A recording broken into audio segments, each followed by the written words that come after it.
directly to the tarot, but it's more that I've noticed throughout all my research that these same themes keep appearing over and over again in a variety of different forms, but they all point back to the same item, and that's referring to the story of the Tower of Babel and humankind's goal to reach the heavens and become like the gods. Mm.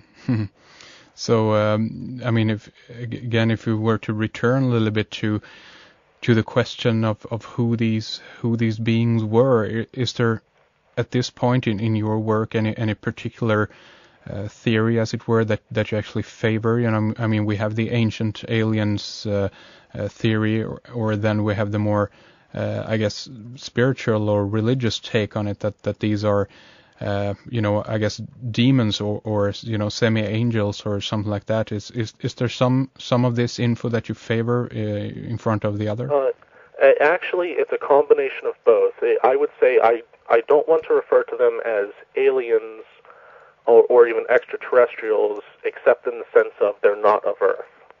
The ancient texts make that clear.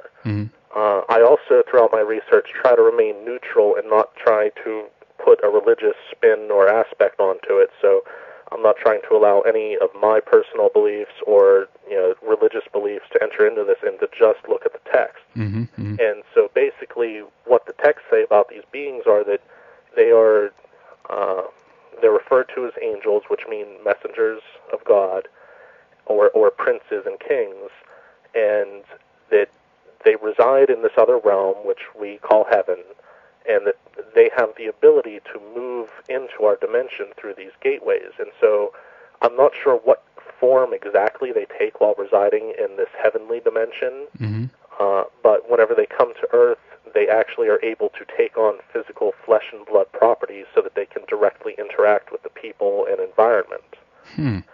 And I believe that's part of the reason what these gateways functioned as is a translation device so that they can move from one dimension to the other and it give them the proper body and context to interact with us. Interesting. Yeah, we definitely want to dive into a little bit talking about these, you know, gateways, as it were, what it is and so forth. But before we go there, one thing that pops to mind, of course, is if there are ancient records about these beings and so forth, you know, being here on this planet. Do you think that there actually is some still left, or if they're, you know, have departed, as it were? Do you think that they actually could be returning at some point? Well, that's difficult to answer. My personal view is no, they are not still here.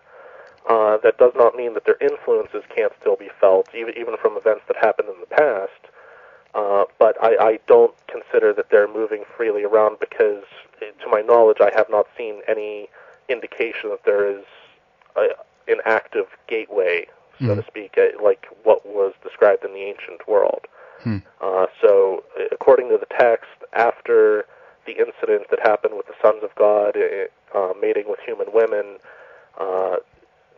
like I said, there was a lot of chaos, and according to some of the text, that was the reason for the global flood and disasters, and many of these angels were punished for their deeds, and they were imprisoned in another realm, and these gateways were then deactivated so that it couldn't happen again. So, to my knowledge, I'm not aware of anything that they're actually here now, still walking around, or that they're even, say, scheduled to return, because I really think that if there's any return on their part, it's actually going to be of our own doing, but it's just a question of how we want to go about this, and if we're careful, maybe we can contact the good guys instead of making the mistake and contacting the bad guys first. This opens up a lot of questions, of course. You know, our own making. I definitely want to talk about that a little bit. But would you go so far, you know, in that way to say that you attribute these specific watchers to actually be, can I use the word evil or bad or negative in a way, or are they? Again, it depends upon the context. Many of the watchers, I think they made poor decisions, and they obviously went against the laws, so to speak, that they were given, saying, like, this is what you're supposed to do and this is what you're not supposed to do. So they obviously disobeyed in that area. However, many of the things that they taught are are things which the texts actually say were knowledge and secrets that were reserved for use in heaven. So it's not that the information that they brought to mankind was bad, it's just that, information is power. At that time, they were providing us with too much information. Now, again, going along with saying about evil, some of them were evil. For a specific example, there's the angel Azazel, who he was the one blamed for most of the crimes, for teaching warfare and destruction, and among other things. So his activities I would definitely attribute as being evil or malevolent, but not all of them. Continuing with that, though, a lot of people want to call them demons, and according to the ancient text, that is not accurate. They're fallen gods or fallen angels. The text actually referred to them, they are gods. They are part of the divine council. A lot of people don't like to hear that because they say that, there's only one God, but the texts say that there is only one supreme God by the name of Yahweh, but there are lesser gods that work under his authority, and so they do have the title of a god. They're just not equal to Yahweh.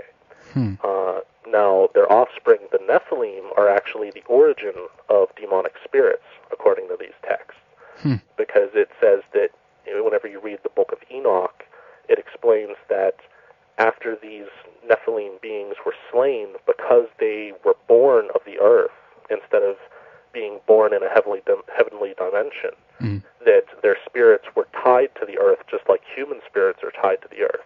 And so whenever their bodies were slain, their spirits must remain upon the earth, and so they became labeled as demons. It was known as the Shadim. And so I think that actually answers a lot of questions, too, because you hear a lot of stories about demonic possession where these spirits are trying to inhabit human bodies. And I've never heard a better explanation than whenever I was reading the ancient text and saying that the reason why these demons seek to possess human bodies is because they are denied the bodies that they once had, and they're trapped in our dimension. Isn't that interesting? Yeah, definitely. Yeah. So this is, in a way, then I guess this is the most active or how this is very close. That we humans at this point in time can get to them, because as you say, if actually a human actually can be possessed by one of these entities, and actually through consequently through that actually influence events here on Earth or something like that. So in a way there is a direct contact, but it's more obscure, as it were, I guess. Yeah, and it also, like I said, referring to this demonic aspect to it in the possessions, that's why I've always been skeptical of a lot of the claims of demonic possession that I've seen on television or things where it doesn't seem to match what the ancient texts actually describe, and so I more think that it's just people sort of falling prey and into this way of thinking what their upbringing taught them it's supposed to be, rather than actually a legitimate event where they're really demonically possessed. Okay, yeah. One thing also, of course, is that I'm thinking about is, do you think that the best account for the I don't know, creation or birth of the Nephilim is in the Genesis 6 in the Bible? Do you think that is most clear or proof, as it were, from ancient text, or is there other scriptures that actually explain this even more or more detailed, something like that? I'm not aware of specific details. The general account given between the Bible and other ancient texts was that the Nephilim were born of human women that mated with these fallen angels. And it sometimes in the ancient astronaut theories, they want to equate things with like test tubes and labs and things like that, but I just don't see evidence for that upon my reading of the texts.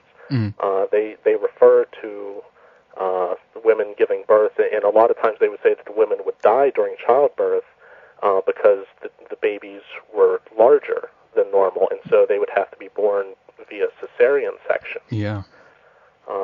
so that's one aspect. But also, too, just the whole genetics of it and the bloodlines are something that I really delved into with my research, because I felt that many other researchers weren't even covering the topic or doing it any kind of justice. Yeah, definitely. That is definitely an area that I did want to go into about the bloodlines. I know that you write about this, and this is a theme in a way that is, I guess, attributed even to conspiracy research and these kinds of fields, as it were. And I mean, what's your take on it all? What would you say would define as these bloodlines? Is it ancient dynasties, or is there something more to the story here?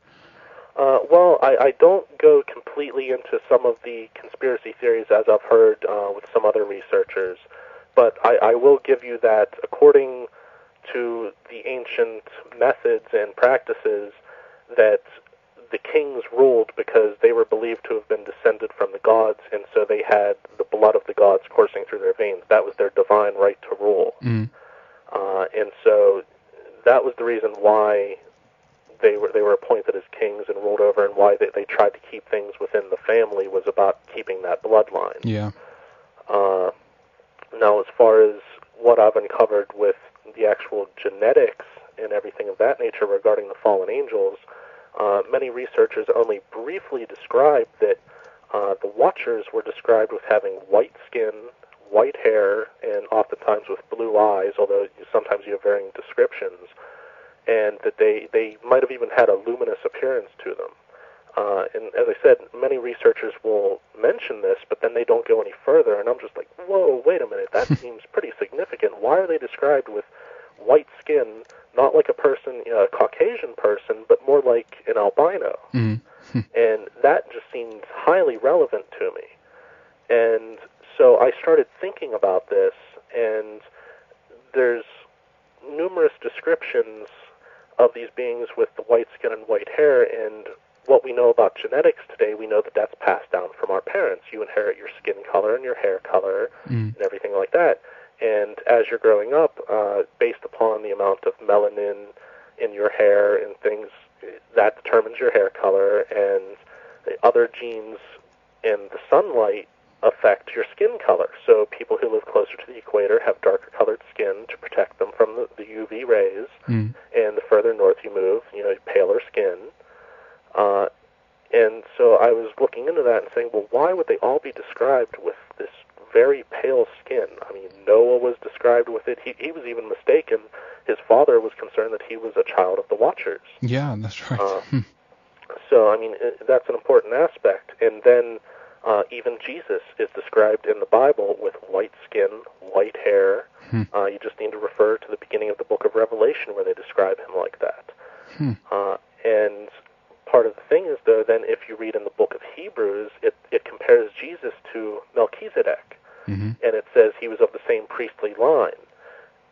The really interesting part about that is Melchizedek only had one other appearance in the Old Testament whenever he blessed Abraham, and therefore also Abraham was the founder of the Judeo-Christian and Islamic religions. But Melchizedek was considered the high priest of God and also an angelic being. Now, referring again in the New Testament to Melchizedek, it says that he was without father, without mother, without genealogy. So whenever I started thinking about that, it's like, wait, it says he didn't have any parents or any genetic history. And again, some people would go with an ancient astronaut theory saying, well, he was born in a test tube, or it was some sort of creation in a lab. Yeah. But I thought, well, wait, no, if it's describing them coming through these gateways and they were translated into our dimension, I thought, well, what if this gateway device is actually giving them, it's taking the atoms in our realm and assembling a body for them, that then their spirit inhabits this body. But it's a brand new body. It doesn't need to be born